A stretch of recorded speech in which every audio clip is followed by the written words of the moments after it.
Welcome everybody to Anything by Mansa Cannon podcast. I am extremely excited today because you've officially heard the name out loud because we obviously did not have a name before. This is the new season. I got my guy on here. He's in the finance industry. We're not going to do that game that I used to play of we're going to hold off on telling your name. You're going to know the name immediately. He's in the financial industry. I'm going to let him break down all of that a little bit more because I want, as you know, for him to make it real to you, his title, what it looks like, where is he going with this?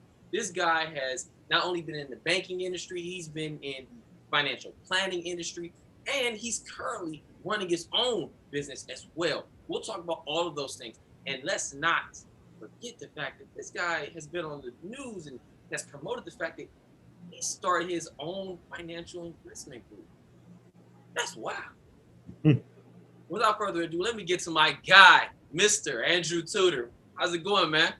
Wonderful, man. Good morning. Glad to be here, bro. Okay. So let's get to that original title because, like I said, he's currently running his own business. But today we'll be talking about when he worked. Almost slipped and said what his old company name was, but since it's his old company, we're gonna respect them and we're gonna respect him and not say names. Yeah. Nevertheless, go ahead and give the titles that you held with that company. Yeah. So you had said I started in banking, then transitioned over to be a financial representative. So I was a financial representative for 2 years.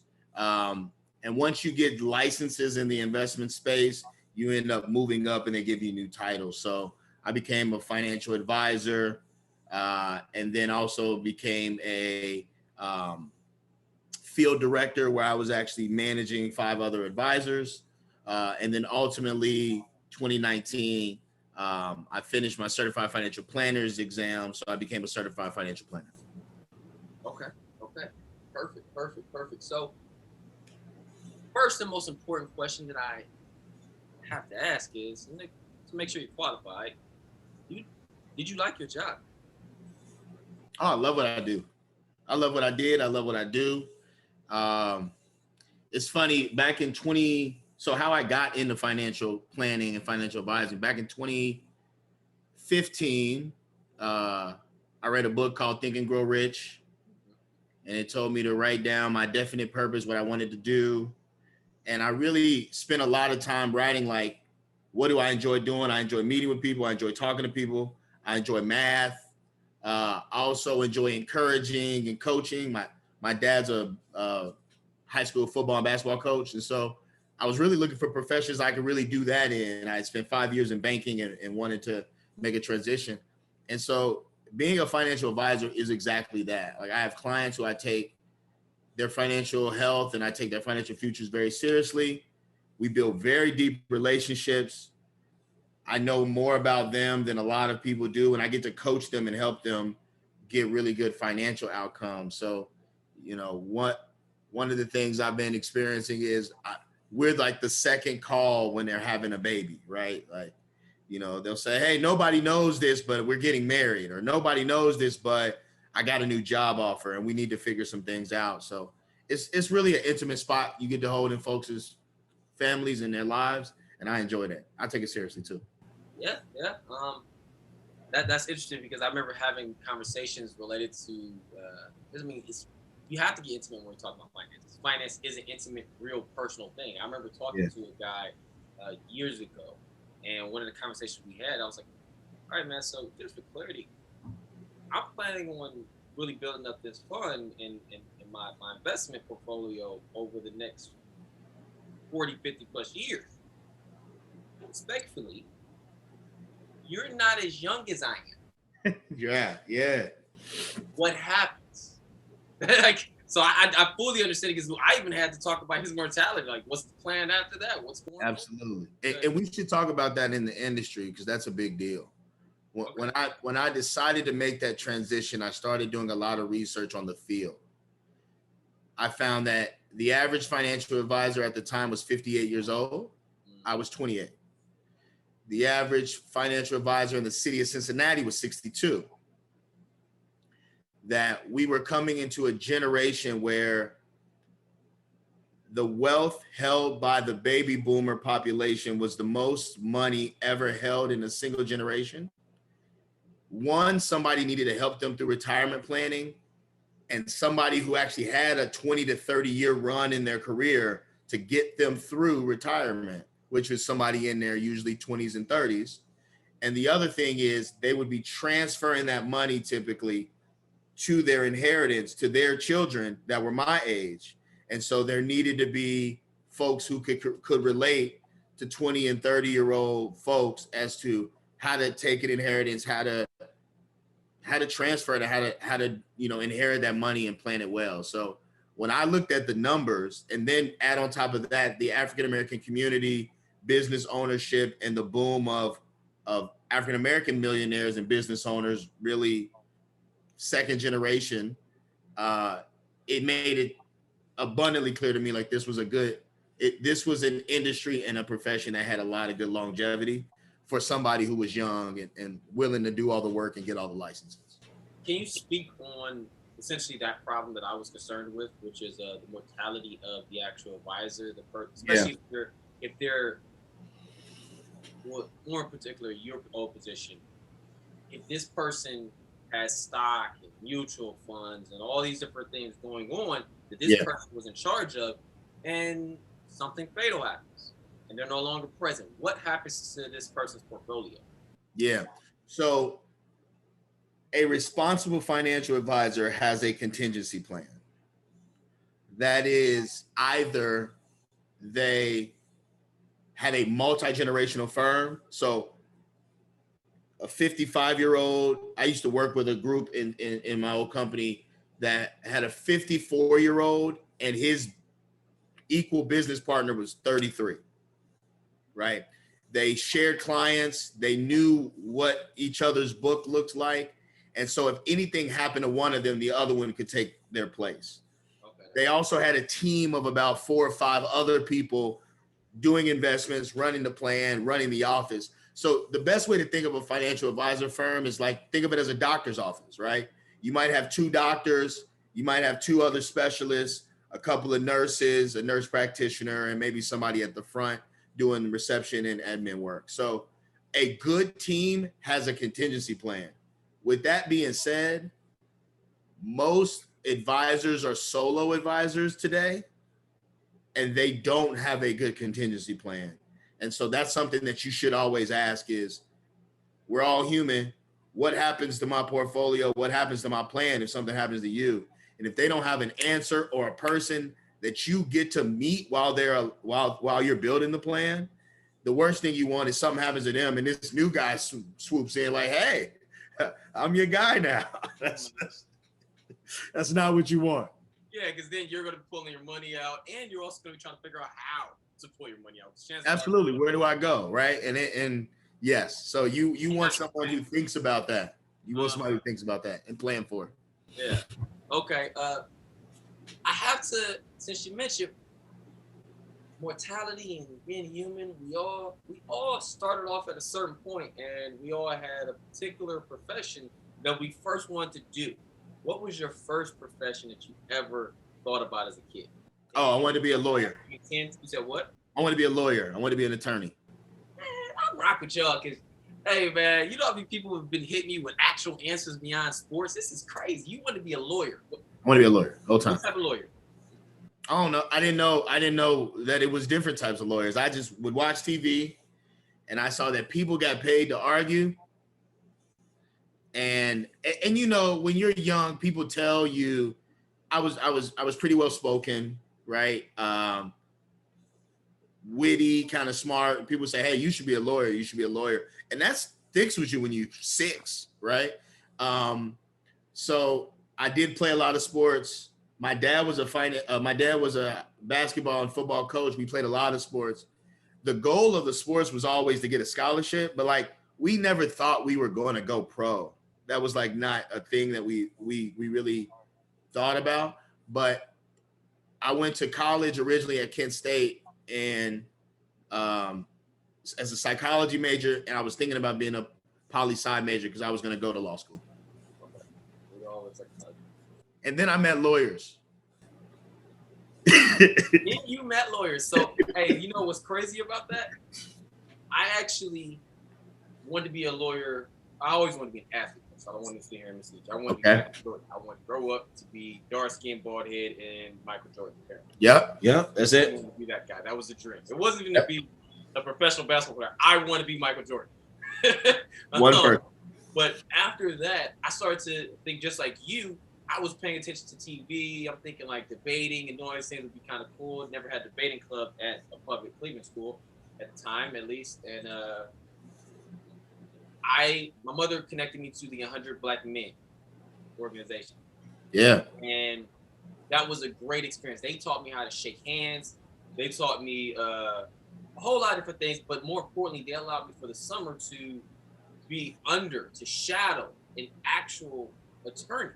Yeah. Dynamic. He didn't actually let me do anything in hindsight. All I was able to do was touch papers and like staple some stuff in this suit that was swimming on me. Like it was so big, I wasn't swimming in it. Yeah. It was swimming on me and was the ocean. Like it was ridiculous, man.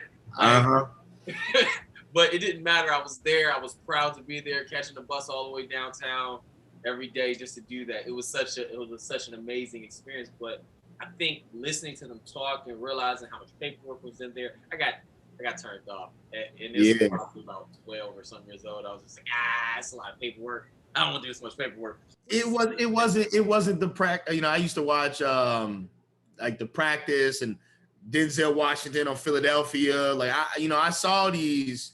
And shouts out to media. That was one of the professions that I saw Black people doing growing up on TV. Like I remember watching The Practice with the bald head guy from the Tyler Perry movie, and it was just like it was powerful. It was righteous. I was like, oh, I'm gonna do that. But that's not what all lawyers do. I came to learn, so I changed it. But they do a lot of amazing things. I've even interviewed some corporate attorneys, but that's a different conversation. Yeah. Great people. No offense, but yeah, it wasn't what I wanted. And the funny thing is, the reason I'm laughing is because you mentioned the Tyler Perry guy, and I'm like, man, that was so long ago. I forgot he was on there. I see him now, unfortunately, as the villain from the Tyler Perry. Nah, he was the guy in The Practice, right? Bald head. He was man. I would watch The Practice at like 13 years old. Like, if I grow up to be that guy, I'll be all right. Yeah, man. Yeah. Okay. That's. I'm sorry. That's. No, you're good. You're good. I get it. All right. So let's get straight to what that title was, what it actually meant when you worked for that company that was a mutual fund company. Yeah. So I'm gonna go back because I was very diligent choosing where I went when I left banking. So I happened into banking. I did an inroads internship when I was in college, and they placed me basically at US Bank. So I spent 5 years there. After school, they hired me on. I worked in branches, and I decided I wanted to go into financial advising. One, because my background, I'll be honest, both my parents had a lot of financial troubles when I was in college. They divorced when I was in college. When I left high school, they both filed bankruptcy when I was in college. And so it really affected me getting loans. I had to leave school. Like it was a big mess, and it set me back. But when I got into the finance industry, I was like, I want to do something that would have helped them. And that was really advice, right? What do I do? How do I navigate this? And so I looked at companies, and there's really 3 types of companies that you can be an advisor in. You have banks. So like when I was a branch manager at the bank, we had financial advisors. So any bank, Chase, Wells, US Bank, all of them have financial advisors. Mm-hmm. They work for the bank, but they do investments. Then you have like big wirehouses where everybody who works for those company investment banks are really financial advisors. So we're talking about Merrill Lynch, UBS, Morgan Stanley. Those are the kind of the big 3. And then you had these insurance-owned companies like Mass Mutual, Northwest Mutual, Guardian, Principal, those places. So all of the people who work in them are financial advisors. The big difference is what their function is, how they get paid, and what they sell. Those are the big differences. So I chose the insurance company route with one of the largest insurance backed financial planning firms. And the reason I did that was because I got to start getting experience immediately. So some of the other ones, you might come in as a junior person, you might come in and help do behind the scenes stuff, get licenses, and then kind of graduate up. In this space, within about 6 weeks, I was sitting in meetings, bringing in clients and learning how to do it. For me, that was okay because I'd already spent 5 years working with clients in banking. So I had a network of people. I had a good knowledge about how money worked and how clients work. And so that's why I went that route, because I think I was ready to hit the ground running and just go. And so that's what most of them do.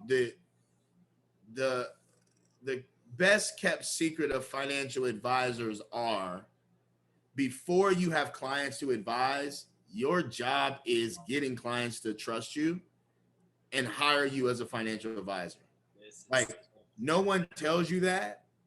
If you don't have a client, you don't have a job. So the first 2-3 years of the job is really figuring out who you want to work with, how to call them and have meetings with them, and then get them to hire you. And that is what this system taught me how to do, I think, better than any other system. I knew I wanted to eventually run my own company. And so I wanted to pick the company that was going to teach me how to find, how to bring on clients, how to do financial planning, how to do investment management, like teach me how to do it. I wanted to get a lot of reps and a lot of practice, because by age 35, I knew by age 35, I wanted to be running my own shop. Yeah. That makes sense. That makes a lot of sense. Let's go ahead and, since we've talked about it, and you've actually stated several things from university experience, what majors you've done, but I want to completely spell it out. Let's just give them the complete path. Yep. All the way to where you are now. Yep. Let's first start off in high school, like going into college, Yep. because I want people to hear that thought process in what made you decide. I know you mentioned you wanted to do be an attorney, which brought you in a poli sci potentially, but you also mentioned psychology. So what was that thought process? Let's start from graduating high school, choosing your major, and then all the way up to where we are now. Yeah. And we're not gonna act like I knew what I was doing, but I'll tell you what I did. Right. All right. So I played football locally here. I was pretty decently recruited. Was a small running back. That's what we're doing. You are from Cincinnati, and you did not just say the name of your school. Cincinnati, if you didn't know, when you're in Cincinnati, they're going to ask you the question of, what school did you go to? Now, you Mario. just graduated from Harvard. I've grown. More importantly, the University of Cincinnati. They don't care. They do not care. That's not what they're asking. They're talking about high schools. So me calling him out about him not mentioning his high school is a big deal in Cincinnati. So go ahead and tell me what school you came from, bro. Growth. So I went to a local high school around here, and when I was recruited for college, I was a small back, and so I had some options, but I didn't want to go D2, so I wanted to play D1. So I actually walked on at Kent State. My largest option, so football was the driver, right? It wasn't really school, it wasn't law school. Absolutely, I feel you. That's where I was at. I thought about going to the University of Dayton, UD, and they had a pre-law major, but they were D1 AA. So I could have gone to UC, but I didn't want to stay home. I could have gone to Dayton, but they were not Division I. I could have gone to Wittenberg, which is where my brother was and my dad had graduated from, but they were D3. So I chose to walk on at Kent State for the football experience and chase the scholarship. And because of that, they didn't have you couldn't elect poli-sci until late. So I chose psychology, still planning on going to law school though. And I did 1 year at Kent State, played a year of ball, loved the year, didn't get the scholarship offer. I thought I earned it, but I didn't get it. And so when I started looking at schools academically, I ended up choosing Wittenberg. My brother was already there. And so I came down to Wittenberg, played 1 year there. And then once I finished, D3 football wasn't as exciting as D1 football in college. So after 1 year, I decided to focus on studies and student organizations. So then I declared my business major, ended up as a business major. Um, and the reason for that was because I signed up for this internship. So I signed up to be an Inroads intern. I had not declared a major yet, and they placed me in banking.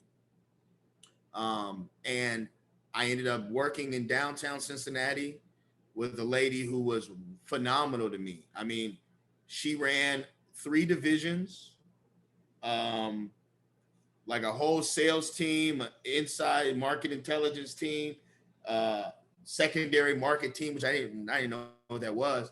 And every day at 8 a.m. while she got her coffee, she would walk me through her day. She would have me in on all her meetings. And then for that entire summer, she would like lend me out to one of her direct reports week by week. So I would spend a week with the sales team, with their head of sales.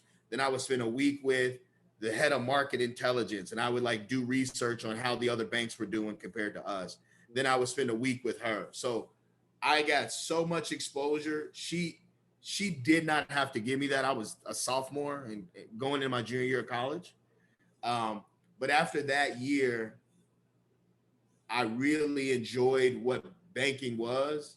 And when I left that internship, US Bank said, when you go back to school, if you want to work at any of our branches, let us know. We'll set you up. That's wild, man. So they set me up at Yellow Springs, up close to Wittenberg.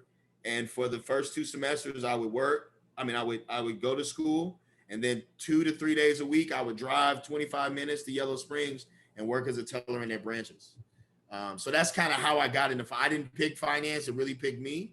But I did love math, and then once I did that banking internship, I declared my business major, and then became ended up getting a degree from Wittenberg in business management. Okay, there it is. Because I was going to ask you, was there a degree you could have graduated with that would strengthen your background? Yeah. So okay, that business management, concentration in finance, which was just an extra finance class in my last year. But yeah, business management, concentration in finance. And when I finished, they hired me at US Bank back in Cincinnati. So they really stewarded, took care, taught me, and then offered me a job when I finished up. So, I went into a leadership development program at US Bank that took 2 years, going around the different branches. And they stepped you through every stage of the process. So I was a teller for 6 months, and then I was a personal banker for 6 months. Then I was a teller coordinator, which was managing the teller line. Then I was a small business banker for 3 months. Then I was an assistant manager for another 6 months, whatever. It was a 2-year program. And at the end of the 2 years, I was supposed to be ready to run my own branch. And I did. That's sweet. Yeah. Wow, that's a great path. That sounds, yeah, okay. Question. It was great. It was great. Yeah. So when you were at each level, I usually wait at the end, but since we're right here and you've had so many roles, and that's just the way this industry is set up, it sounds like. Mm-hmm. Can you give me the salary or what you're getting paid for each level, and did each level come with the new price, or was it just like you're moving? Great question. When they hired me out of school, my program paid $35,000. So this was 2012. I started in 2012. I got paid $35,000 to start, and then every level I moved up, or every 6 months, I got another $2,500 a year. So it went up $5,000 to 41. And when I got hired, I went from 35 to 45, basically, in that 2 years. So I wasn't making what those levels were making. I was in a specialized program. But when I ran the branches, I used to hire for that. So I can tell you what those made. Well, at least what they made, about 5-7 years ago. At the teller level, we were hiring people on an hourly rate somewhere between $12.50 to $15 an hour. based on experience and, tenure, right? Same thing, but tenure and skill set. Um, at the teller coordinator level, it was probably like 17.50 an hour to maybe 20 an hour at the high end. Um, Personal bankers were usually somewhere around 30 to 40,000 base, and then they had sales commission depending on how many accounts, credit cards, loans, things that they opened and sold. So they could get up to the 45, 55 range. Um, there were also personal bankers who went through and got their investment licenses that would become like investment bankers, right? Where they could open up investment accounts and give investment advice. Those were usually getting up to the 50, 60,000 a year range. Um, and then my assistant managers were usually, and it was broad, right? Like the bottom was probably 40 and the top was probably like 70 as an assistant manager in the branch. And then the branch managers could be anywhere from, like when I was a branch manager, took my first branch manager job, it was 55, but there were branch managers who were crushing it at maybe 110, 120. But they were usually running a 15 staff branch, outstanding results type of, downtown Cincinnati or downtown Westchester type of branches. So When you say outstanding results, and of course I'm trying to get your brother on for the yeah. Because he'll die. I mean, because he spent 8 years there, and he went through the same program as well. Yeah, but you still said it, so I want to ask you directly. You said outstanding results. Not everyone actually understands what a bank does outside of the average person taking their money and putting it in there. Then when the bank starts paying attention to how much money you may be accumulating, they might say, "Hey, man, you need an advisor. You want to invest some of this?"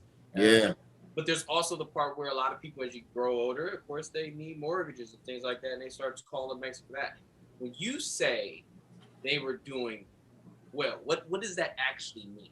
Yeah. As a bank, what does a bank doing well look like? Yeah. So I would say it falls into three separate things. Revenue. So the branch makes more money than they did. And we can talk about how revenue is measured. Um, Customer service. So there's a lot of customer service scores that people get shopped or asked in surveys how the customer service was. Those scores matter for how much you get paid in bonusing. And then the last one is compliance. So whether you are keeping sensitive information, access to money, you know, some branches, $500,000 are going to run through this branch in a day. And so how are you locking up? How are you protecting the vault? How are you keeping the information from falling into the hands of people who want to steal it? Things like that. So those are the three areas where we used to get graded. And if you got graded better in those areas, you would make more money. So when it comes to like how banks make money, which is crazy, like most people, you're right, don't know how banks make money. The deposits, right? How many accounts are open, or how many balances total are in deposits with the branch. And then the biggest two things are like selling loans. So finding people, whether it's car loans, whether it's home loans, so new mortgages, whether it's a personal loan to go on vacation or buy something with, whether it's lines of credit like a credit card or a home equity line. But we would track on a daily basis how many new loans we started in the process, how many we closed, the total dollar amount that we had in loans outstanding, and then the amount of money we were collecting on interest on a monthly basis. And so I'll tell you the story. I took over a branch on the west side of Cincinnati that was the second worst branch in Cincinnati, Dayton, Northern Kentucky. And within about 15 months, we were number 2 in that large branch area. And that came because I brought in 2 people and we worked every day on finding people who would have the ability to borrow and had home equity in their house, calling them and having meetings and saying, hey, have you thought about opening a new equity line of credit? This is the process. This is what you could use it for. These are the interest rates, right? And we just actively sold loans. Because if I'm a bank, every time I lend money out, they pay me interest. So if one bank has $1 million in loans outstanding and another branch has $5 million in loans outstanding, they're making 5 times more money on those loans. So that was the way we drove. That's the way we drove revenue and performed better and made more money. Because when you're selling a bunch of loans and you're hitting all those metrics, I make more, my banker makes more, my assistant manager makes more. We all get bigger bonus checks on a monthly basis. Now you said that from the most important perspective at this moment, yours. But that also is, since we're talking about loans, everybody hears loans and they think negative perspectives, but loans open you up to being able to acquire the significant things in life that you want if you know how to handle your loans, if you know how to properly pay off your loans. Correct. You're being responsible with the loans. I mean, I think I was reading a book. I wish I could remember it. I want to say "Why Is This Idiot Rich?" I want to say that was what it was called or something like that. Okay. And he talked about OPM and the significance of it. Other OPM, for those who don't know, is other people's money. I was going to ask, what is it? Yeah. Grants, scholarships. That's all examples of OPM. Other people's money. All of them have their value. And so I know what he said, and everyone talks about banking in such like, the bankers, the banks. That can definitely have a negative connotation, but I also want to bring to light, especially for those trying to figure out how to finance their business and things like that, that what he's talking about, yeah, they're profiting. You're getting to see how they're getting paid. You're getting to hear all that. But remember, this is also benefiting you if you're responsible. Now, you respond in any type of way if you feel any type of way. Yeah, no. I think you're right, man. So I grew up in a church that all debt was bad debt. Yeah. Right. Exactly. And we would, and the church was debt free, and they would tell everyone to be debt free. And I understood why, because my parents got into a lot of financial trouble with over leveraged debt, right? That having a lot of debt can put you in a situation where you can't keep up, and it's just a cycle, a treadmill of interest. Because Albert Einstein said that compounding interest is the 8th wonder of the world. What that means is that the way that it accumulates is almost magical. Most people think about that in terms of it's positive growth in your account, right? Which is true. But compounding interest can work against you in debt. And so it's a miracle too. When I know student loan borrowers now who say, I borrowed $50,000, I've paid $50,000, and I still owe $50,000. Right? It seems like a magic trick, right? It's a wonder.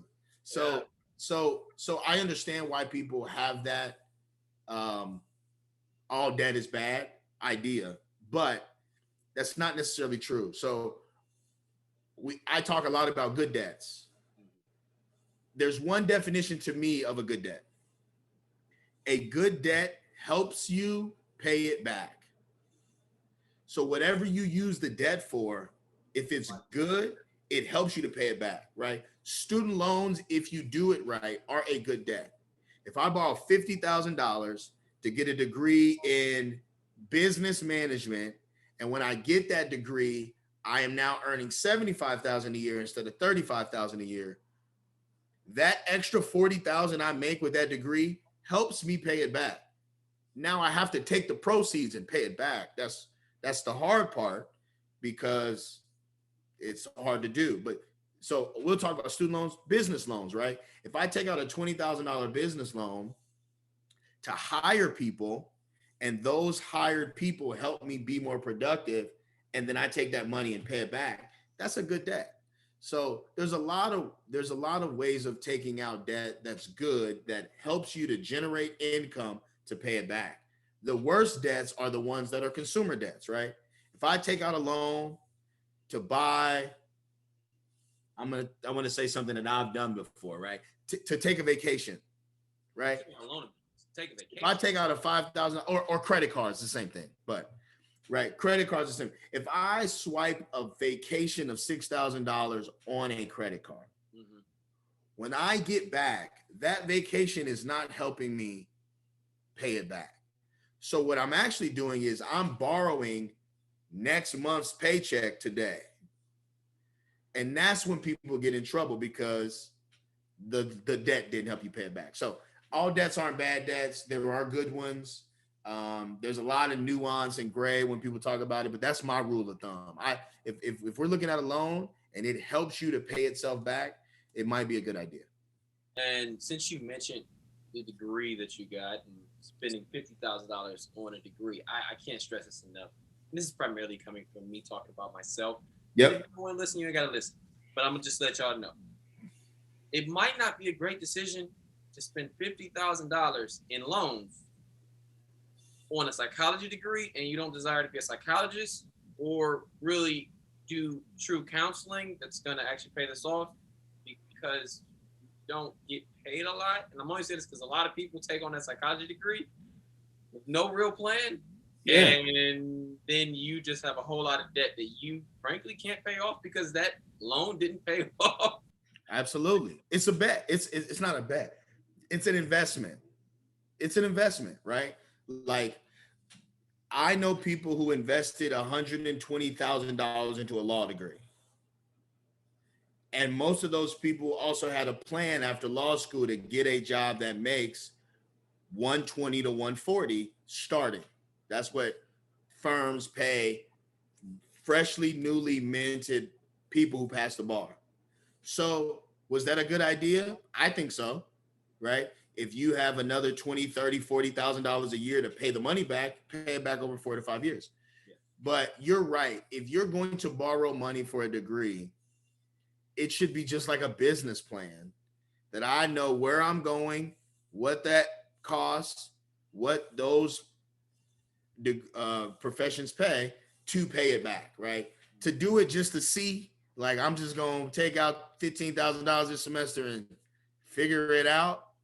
I mean, I wouldn't co-sign on that if I was a parent. That's all I'm saying. Yeah. Let's run back to the original starting line, okay. Which is we were in. You just made it all the way up the ranks. Getting back to your path, you were up the ranks. You were running a branch. Yep. And you're getting paid how much? And then please, let's go ahead and move on to the next level. Yeah. So I was getting paid 66 grand a year. And what I learned, the next level for me was to run a district. So my boss, I'd run 3 branches in 3 years, and my boss ran a district. She ran 21 branches. Her boss ran a region, which was 100 and some branches. And I looked up and I realized that I didn't want the life that they had. They didn't really own their time. I noticed that they would complain about missing games, soccer games and tennis games for their kids. They were traveling a lot. They were always on the road. They had to, and I just it didn't look fun to me. It didn't look like something I would want to sign up for.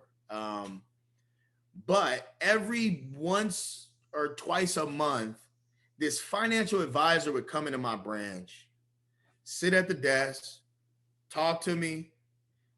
I would ask him questions on how he got there. Eventually he would tell me what he made and how he did it. I would see somebody that made a lot of money. I would introduce them. I would sit in the meetings with them. And it seemed like he would just say, well, this is the things we would do. And they would just cut a check. And he would be like, yeah, this is my job. I talk to people. I give them comfort. It was basically what I was doing, except better. But I can't stress this enough. More freedom, though. He moved how he wanted to move. And he moved how he wanted to move. And I was like, I want that, right? So I went out, and it was 2015, looking for how to become a financial advisor. And the one thing they told me was, if you're going to pick somewhere to learn how to be a financial advisor, pick a place that teaches you how to hunt. He said, me right now, I know how to hunt. I started at X place. And they taught me how to find people, how to build relationships, how to bring on clients. So now you guys send me people, but I'm chilling like this because I've got a bunch of people who already work with me, right? I've got the network built, I've got the prestige, but this place won't teach you how to do that. You need to go somewhere to teach you how to do that. And he gave me all the options of where he would go to learn that. And one of those places was where I picked to learn.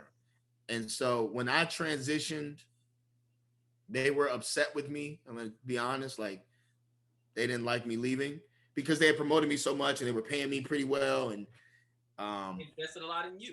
they invested a lot in me, and I appreciated it. I really did. And I turned around they didn't lose in that transaction. I had given them a lot. So although I actually felt really bad at the time, mainly because the people that I confided in and looked up to as my mentors made me feel bad about leaving, it was the best move for me. And within 2 months, they had a replacement in there for me, and they was all right. So they didn't need me. Did they offer more money to try to keep you? So once I had asked probably 3 or 4 times about becoming an advisor there. They told me they had they had like a 3-year process to do it. When I told them I was leaving, the regional person sat breakfast with me the next day. And we had breakfast, and he said, if you wanted to be a financial advisor, you should have just told me. I'd have done it for you. I said, well, I actually mentioned it to my boss 3 times, and that person told me to wait. And he said, okay, we're prepared on Monday to start you in the process of giving your licenses and becoming a financial advisor. And I said, it's a little too late. So I still left. They did reoffer me, not more money, but just to license me, start me down that path. But I think that ship had sailed by then. So I left. I went to, the financial planning insurance-based company I picked. And it was an awakening, man. It was hard. Like, because you start and it's, you eat what you kill, which is a nice way of saying all commission, right? That commission. You have to define commission for those who may not understand. Yeah, commission. Commission is you find people that are interested in buying what you sell, and you get a piece of that transaction. But if you don't find people who don't buy what you sell, you don't make money.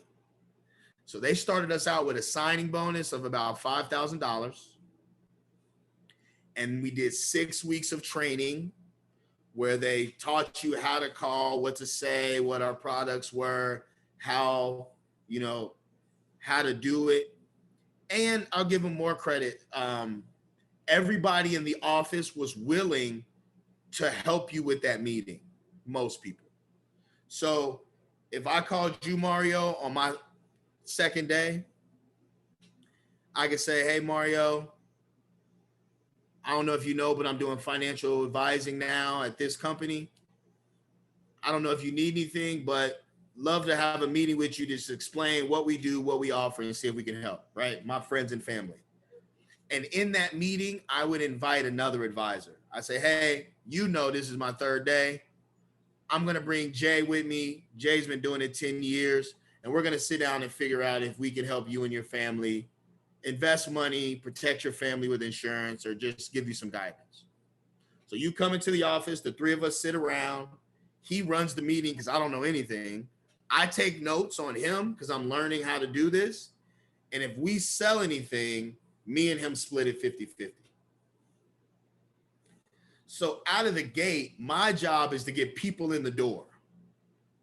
People in the door, people in the door. I'm talking about 25 people a week. We want to try to get in the door.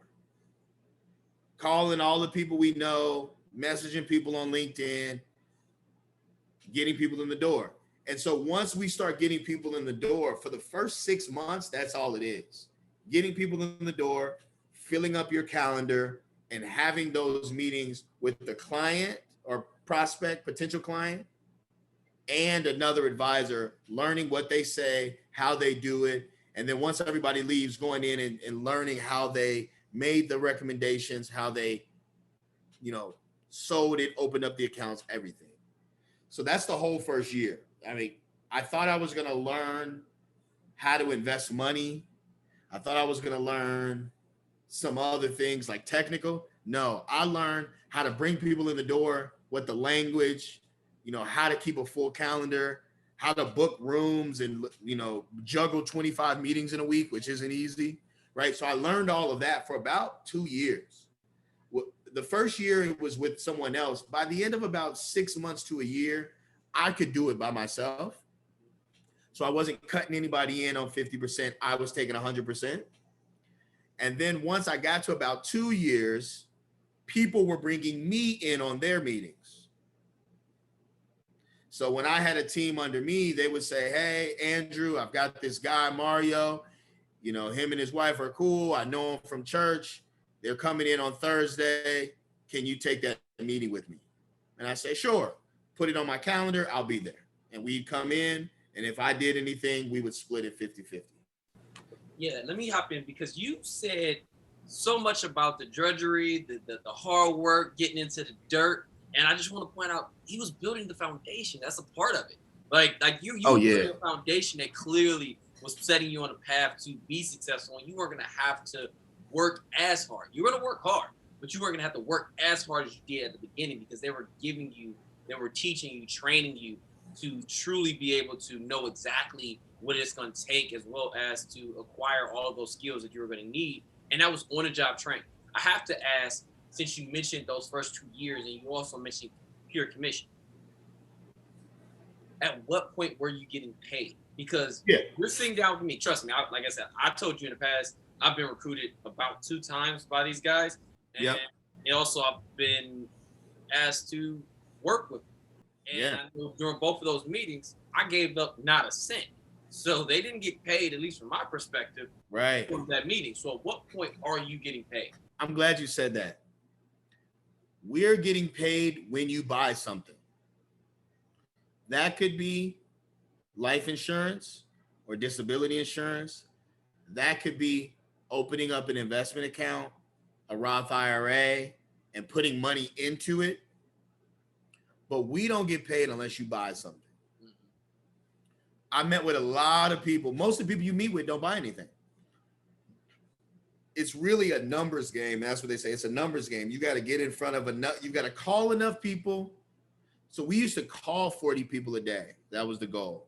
30 to 40 people a day. You used to try to set 5 meetings a day. You used to try to keep 3 meetings a day.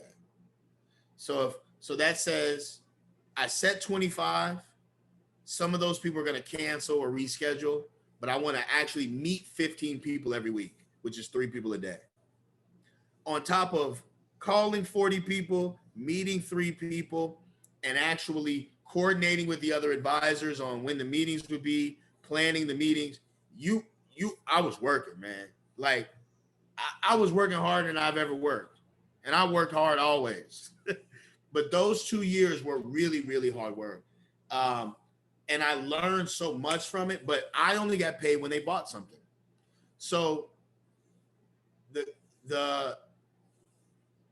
I'll tell you my first year and my second year incomes.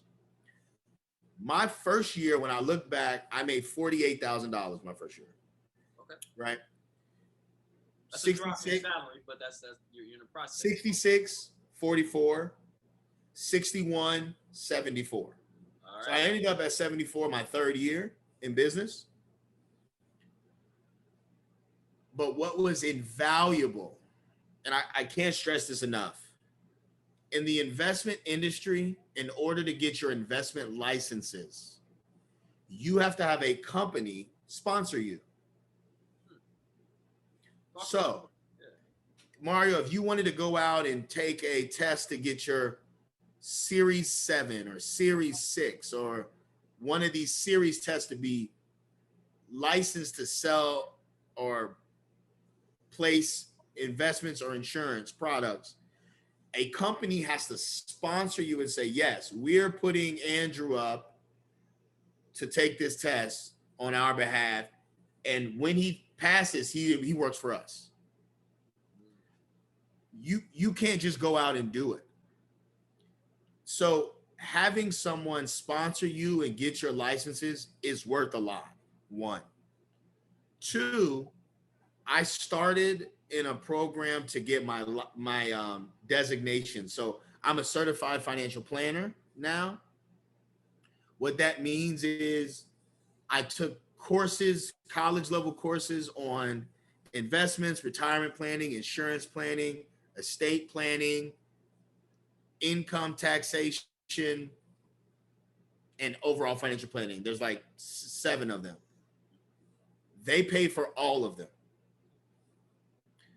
That's like if you go to Xavier and do it, it costs like $20,000. So I was making less in income than I would have at the bank. I was getting a ton of on-job experience, like 200 to 300 meetings a year that I could not have gotten at the bank or anywhere else.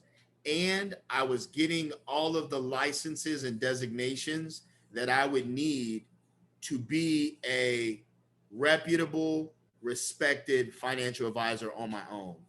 So when I look back, it was absolutely worth it to take that step back in income. But I also knew I was about to take that step back in income.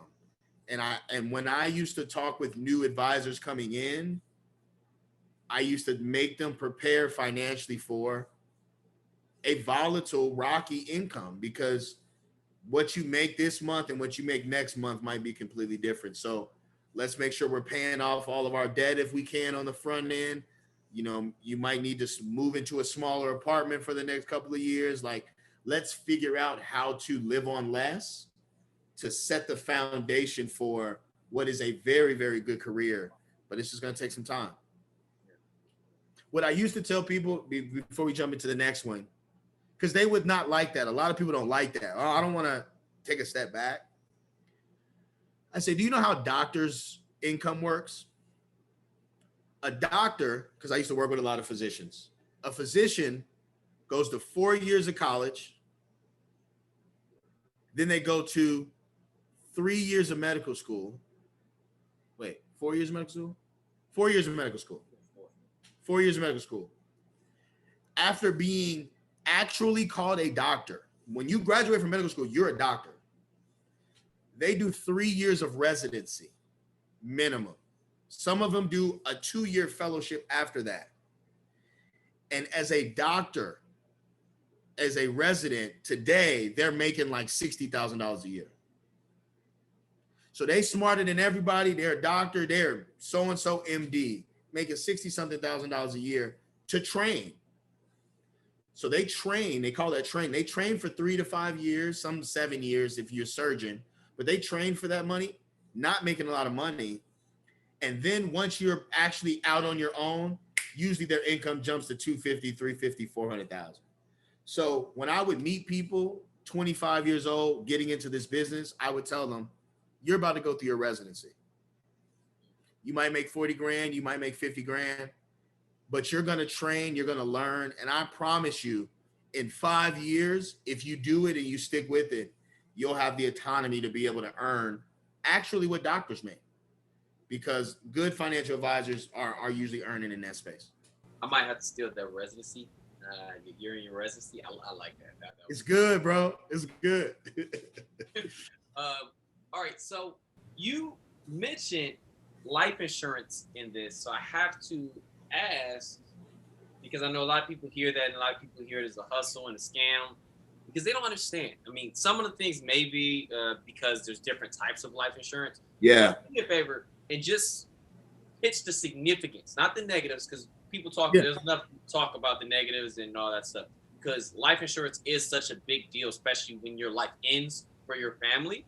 Yes. That I really would love you to go ahead and make that pitch for life insurance. I know you're not selling it anymore, but no, yeah, no, cool.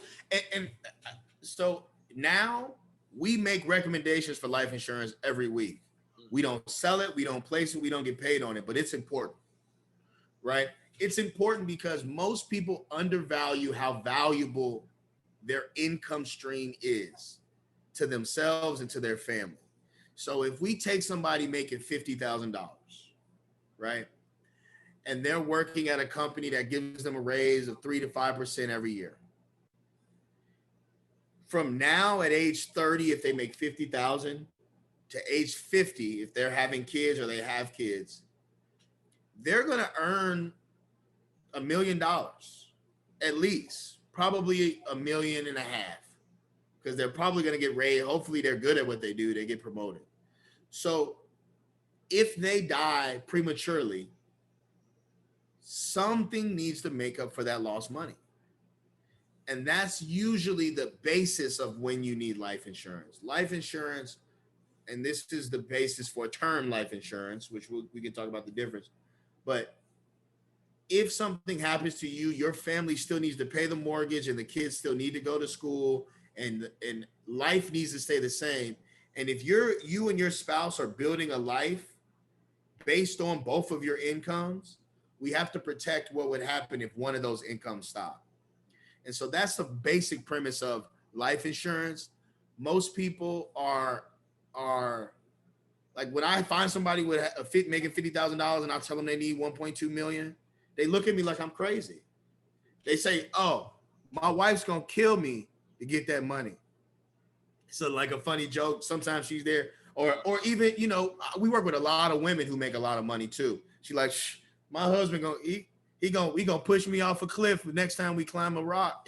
You know, if I got $2 million of life insurance, and the first thing I always say is, trust me, you're worth more money alive. Like your salary every month, like you're worth a lot of money alive. You're worth more alive. Huh? Is that if I had a 1.2 life insurance, is that even tax? No. Oh, most life insurance proceeds are tax-free. Oh, wow. So you buy it, you pay the premium, and if you were to die, the proceeds come out to your beneficiary tax-free. So yeah, that's tax-free money. At 1.2, how much am I paying a month? Good question. I'm gonna say, and I haven't quoted in a while, I'm gonna say 1.2 million. How old are you, Mario? Oh, I get to do this. I'm 31. Yeah. Actually, I was 30 about 2 weeks ago because I forgot my age. I'm 31 and I'm excited because tomorrow's the 14th of June and that's my birthday. So I got one more day left on the clock. I'm 31, even though tomorrow's a different age. I think it would be somewhere between on your health level, whether your weight. So they do all these tests to see how healthy you are, because that determines what your life expectancy is. But I think 1.2 million for you, you look pretty healthy, would be somewhere between $80 a month to $150 a month. That's a broad range because I don't know your life, but $150 a month for 1.2 million, I'm pretty sure. And when I'm saying that, I'm saying for maybe a 20-year span or a 30-year span. So it's not crazy expensive to just get the coverage. It is 300 for me and my wife, though. Correct. Yeah. 300 for you and your wife, right? And what we're saying is, depending on your income, depending on your lifestyle, depending on your goals for the future, $3,600 a year out of you guys' salary to protect the rest of it is usually a no-brainer. But some people choose not to, right? I mean, but we always recommend, if you're planning your life around both of you guys being alive for the next 30 years, which I'm sure you are, then we just need to have a contingency plan because bad things happen. So that's the life insurance coverage conversation. You know, there's more whole life or variable life conversations about using it as an asset and making sure that you have life insurance in place when you die, even if it's 80, 90, 100. Those are up for debate. Folks go back and forth on that, but I don't think there is a debate about you should have coverage for your family if something happens to you, and shoot high. Like, no one's ever received too much life insurance proceeds. Like, that's not a thing. Like, man, I really wish Dad hadn't left us so much money when he passed away. You know, that's just not a thing, especially if it's affordable, right? If you're young and you're healthy. So I'm a proponent of life insurance, specifically, definitely term life insurance for folks who are in their income earning years. Okay. Tell me a little bit more, especially I would definitely want to hear about where you are and as far as up the rank that you went. But also Yeah. need you to talk about those licenses and those certifications that you've acquired. Let's make sure everyone knows Yeah. which are out there. So let's go about licenses. As soon as I started at the company, the company I joined, I had to get, before starting, my life and health insurance license. So those are two separate licenses. One allows you to sell and get paid for life insurance. Um, so you know it's not that tough of a test. We a lot of times folks in college, we do interns who come in and pass the test. So it's not that tough of a test, but you do have to learn the basics, the origins of life insurance, how it works, and why it works. Um, then you have to do a health insurance, which gives you the ability to sell disability insurance, or actually health insurance. I could sell health insurance if I wanted to too. So those are the first two you got to get before you even turn on a contract. Then you're getting your investment licenses, and these licenses give you the ability to give advice on investing, to actually manage a portfolio for someone, and to get paid for doing that. So there's three separate licenses that you got to get for that. First, you would get, it's called the SIE license. I should know what it means, but I don't know what it means. But there's the SIE. It's like the basics of securities, how a mutual fund works, how an investment company works, and what you need to know for that. Then you have to get you can do a 6 or a 7, which basically is how do options work, trading, futures, individual stock, all of that stuff. And then there's another one that's a state kind of compliance called the Series 63 license. And those are just state laws about compliance around the type of securities you can and can't use, and the mechanics of it. So those are the licenses, right? Most financial advisors have a Series 7, a Series 6, or something like that gives them the right to be an advisor. I had to pass my 6 and 63 and 7 to say that I was a financial advisor instead of being a financial representative, which only meant I could sell insurance products. Yeah. Okay. And I'm glad you said that. But before we go there, I want to just, did you have to pay? I know you work for a company, but I'm betting they made you pay for these different. No. It took a lot of time. It took me about 2 years, but they footed the bill for all of them. Oh, that's amazing. Footed the bill for all of them. How much Most of these places are willing to do that because you have to get them to be effective. And so that's what I was saying. When I go back to what I made in the first year, if I add up the cost of all the licenses and all the classes I took on their bill, it was worth it. Man, that's crazy. How much do you have any idea of what those prices could have been? No, man, because like sitting for the exam might be $100, but then the prep course for the exam and the book might be $150. So I'd say maybe $200 to $300 per exam.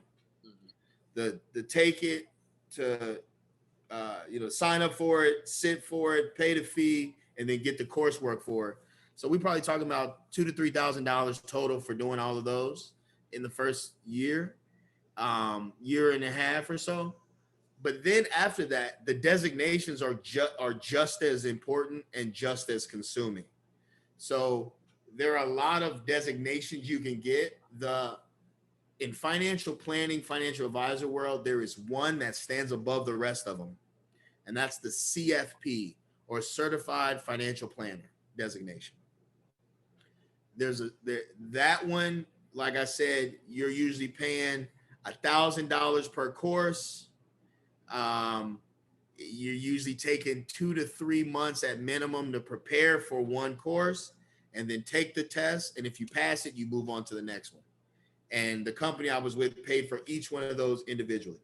So I would go in, I would sign up, they would mail me the book, I'd prepare for it, and then I would go into a testing site and take the test. And when they would give me my passing grade, I would send that to the company. They would check that box, and then they would open up the window for me to sign up for the next one. And so I did about, you said what? Go ahead. Go ahead. Yeah, I did about one course every 2 to 3 months. And over the next 2 years, I ended up getting 2 designations.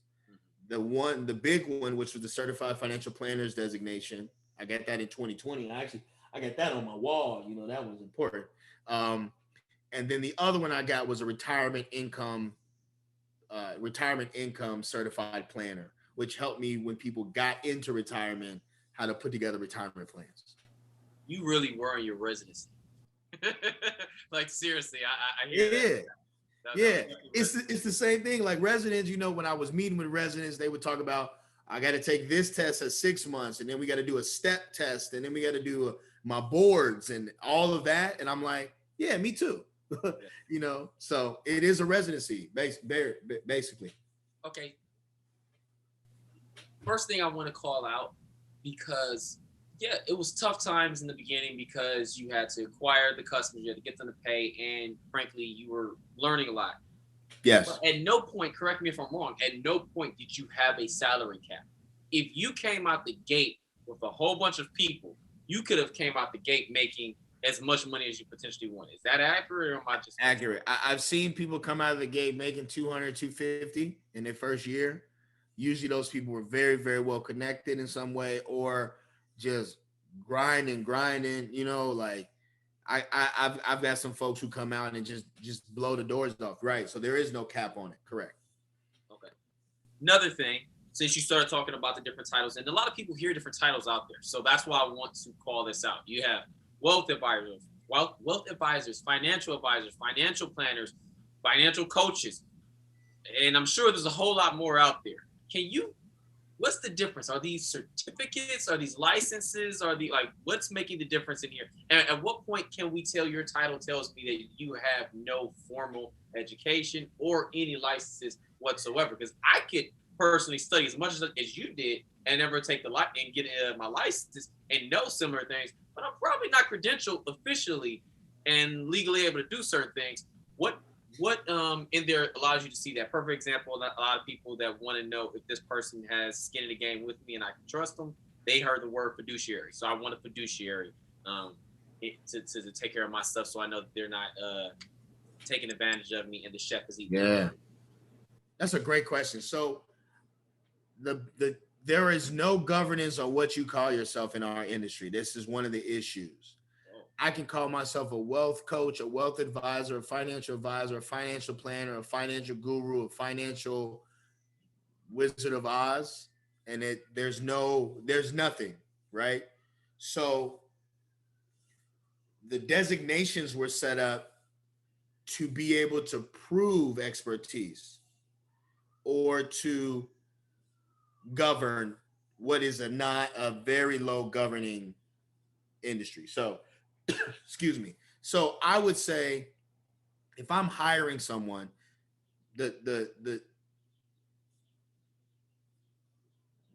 not credentials, the licenses just you have to have the licenses to be in the game. But that doesn't mean you're good. That doesn't mean you're tenured. That doesn't mean you know what you're doing or you're working on the best interest of the client.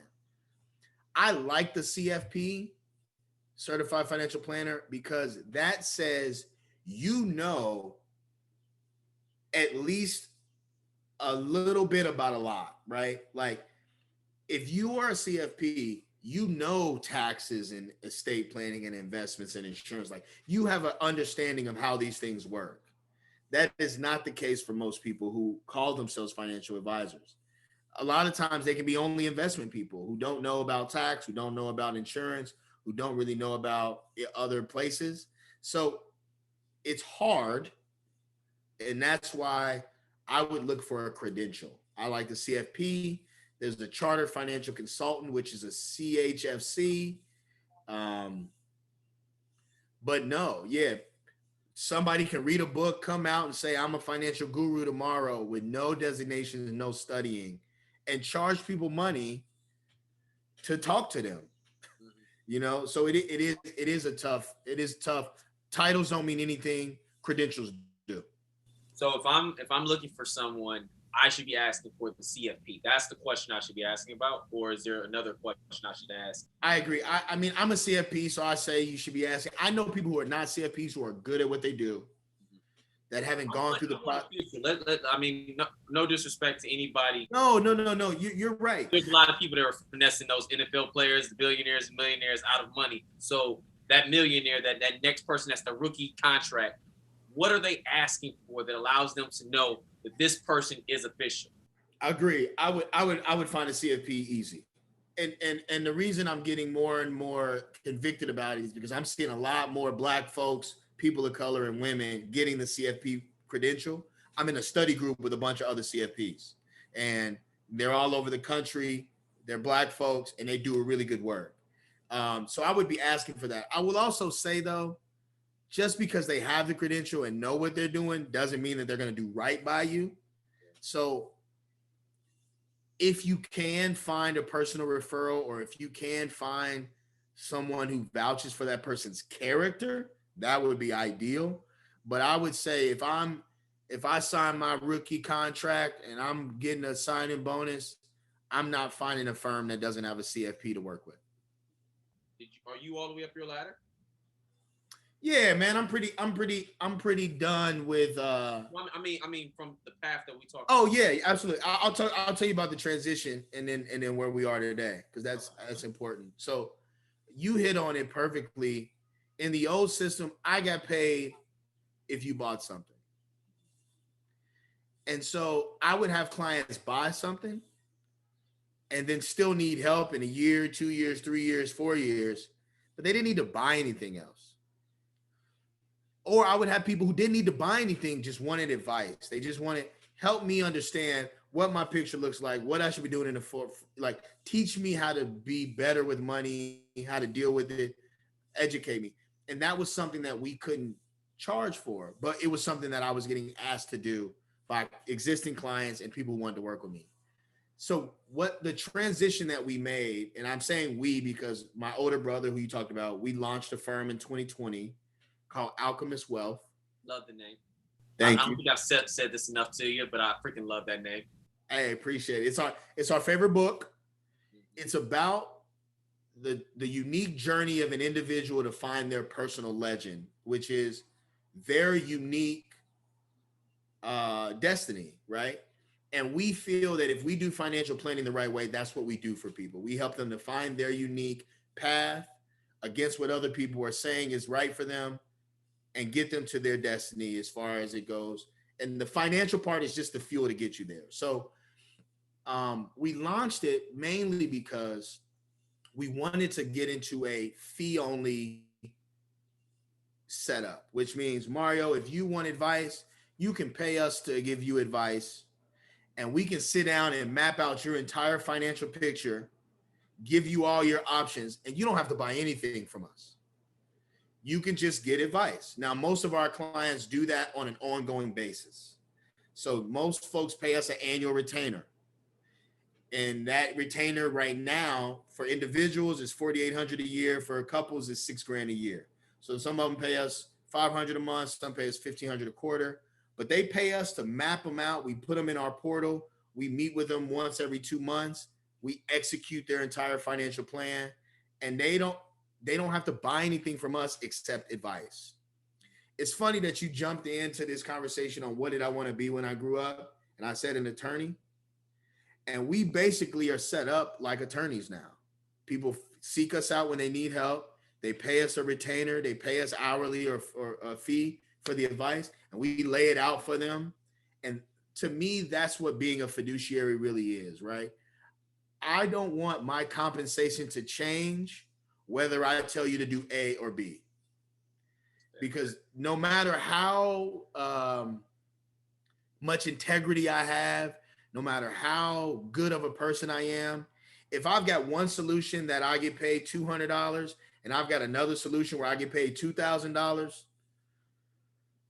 and I got to feed my family. I'm like, this 2000 looks pretty good, right?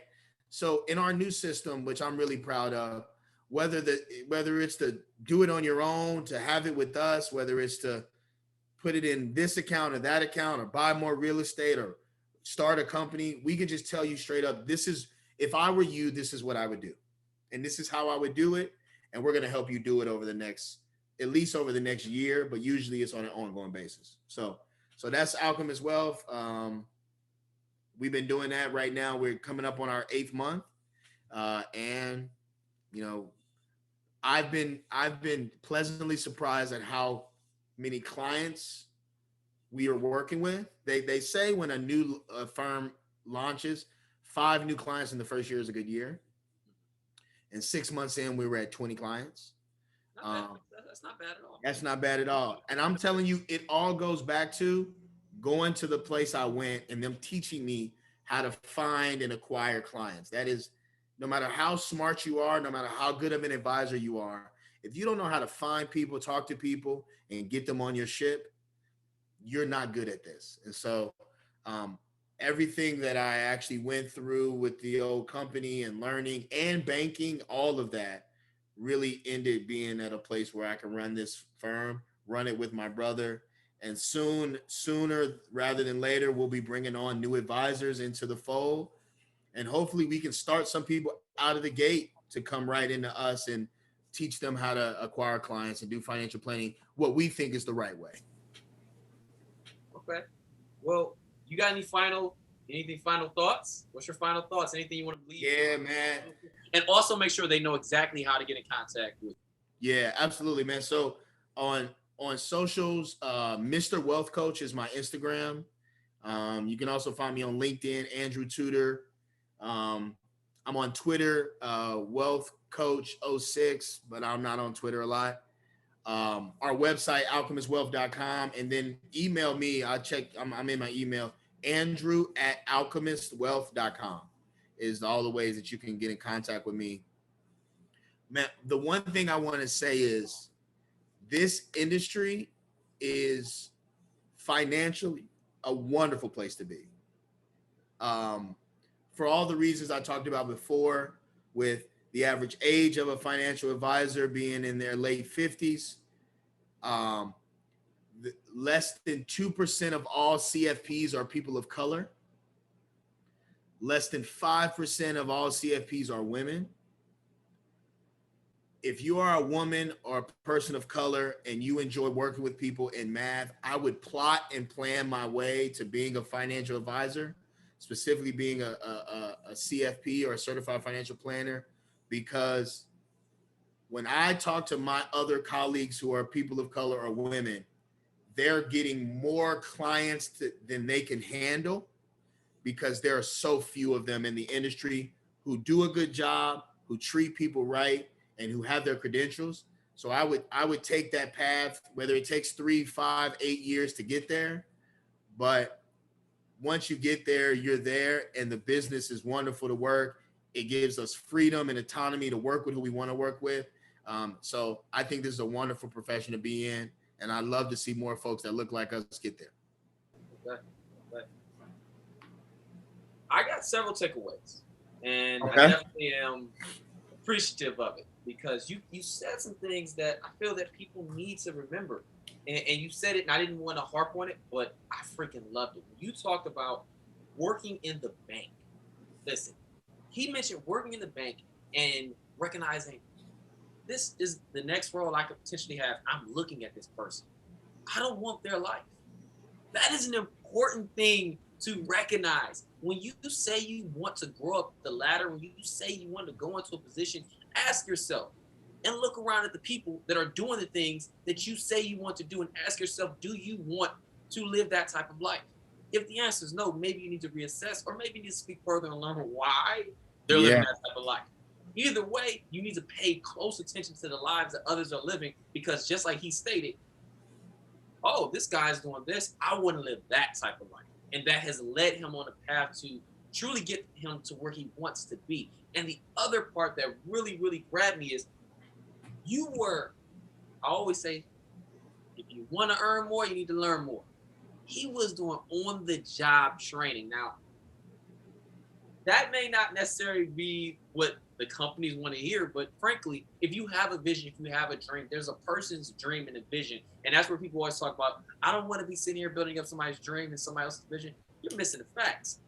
You might want to do that same business. And by working for them, you now get to learn that business. You now get to learn all the aspects and develop the skills while getting paid. If you go start from scratch, you're not necessarily getting paid anything. Nah. But if you get this job that's allowing you to learn in the process, man, he's left out and he just stated 5 is usually a good year. My guy is in 20. He got the great training, he got the great experiences, and he also learned exactly what he was going to have to do as well as the life that he would get to live. And now he's making the right positions. Now he's in the right position. Now let me state this last thing, because he stated that his book and his company, his favorite book and his company, are connected to Alchemist. And I need to bring something in because it's one of my favorite quotes from The Alchemist. Listen, I listen to that book inside, outside. I turn it on audio and hit random before bed, listen to it for about maybe 10 minutes and just take that in and allow that to sink into my psyche. One of my favorite quotes from it is this. At a certain point in people's lives, they believe the world's greatest lie. And what's the world's greatest lie, Mario? The world's greatest lie is that at a certain point, your life isn't in your hands. At a certain point, your life is in fate's hands. At a certain point, you can't control what your destiny will be. And that's the world's greatest lie, because at any point, you can get up and do something that's going to change the trajectory of your life.